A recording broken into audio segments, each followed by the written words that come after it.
வேணுங்கிற அவசியம் அவருக்கு கிடையாது. ஏன்னா பெருமான் எல்லா ஆன்மாக்களும் எந்த நிலையில் இருக்குது அப்படிங்கிறத அறிந்து அருள் செய்யக்கூடிய பெருமான்.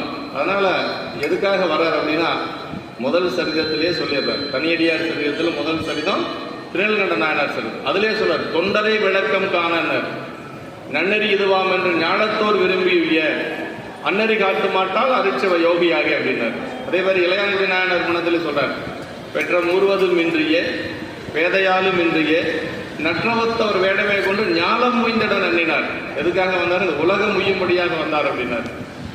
அதே மாதிரி இயற்பகை நாயனார் குணத்தில் சொல்றார், ஆயும் நுண்பொருளாகியும் எளிய அம்பலத்தில் நின்று ஆடுவார் கும்பர் நாயகிக்கும் அது அறியவோ பிரியா நங்கைதான் அறியாமை அறியோம் தூய நீர் பொன் மேனியில் தோன்ற வேதியராய் மாய வண்ணமே கொண்டு தன் தொண்டர் மாறாத வண்ணமும் காட்டுவன் வந்தார். மாய வண்ணம் தான் அவர் வந்தது தூர்த்த வேடம், அவருடைய வேடம் கிடையாது. அதை எதுக்காக அப்படி வந்தார்னா தொண்டருடைய மாறாத வண்ணத்தை காட்டுவதற்காக வந்தார். அடியாருடைய அந்த அதாவது அவருடைய கொள்கை என்ன? யாதும் ஒன்றும் எம்பக்கம் உண்டாகில் அல்லது எம்பிரான் அடியோர் உடைமை என்று சொல்லி சொன்னதை எந்த நேரத்திலே அவர் செய்யறாரா அப்படிங்கிறது நம்ம தெரிஞ்சுக்கணுங்கிறதுக்காக சாமி அப்படி வந்தார். அப்ப அடியார்களை சோதிக்கிறதுக்காக வந்தார்னு எந்த இடத்துலயும் வர்றதில்லை. ஒரே ஒரு இடத்துல சோதிக்கிறதுக்கு வந்த மாதிரி வந்தாருங்கிறார்.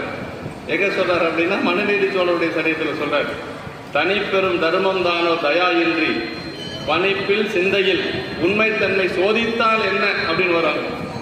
அங்க கூட சோதிக்கிறதுக்காக வந்தார்னு சொல்றதில்லை. அதாவது தர்மமே அவரை மனுநீதி சோழரை சோதிப்பதற்காக வந்த மாதிரி வந்தது அப்படின்னு சொல்லுவார். அங்கேயும் சோதிக்கிறதுக்குன்னு வரல, சொல்லலை, சோதிக்கிறதுக்கு வந்த மாதிரி அப்படின்னு தான் சொல்றார். அதனால வழக்காடு மன்றங்கள் பட்டிமன்றங்கள் பேசுறவங்க சோதிக்கிறது நியாயமா சரியா தவறான்னெல்லாம் வாதிடுவாங்க. அப்படியெல்லாம்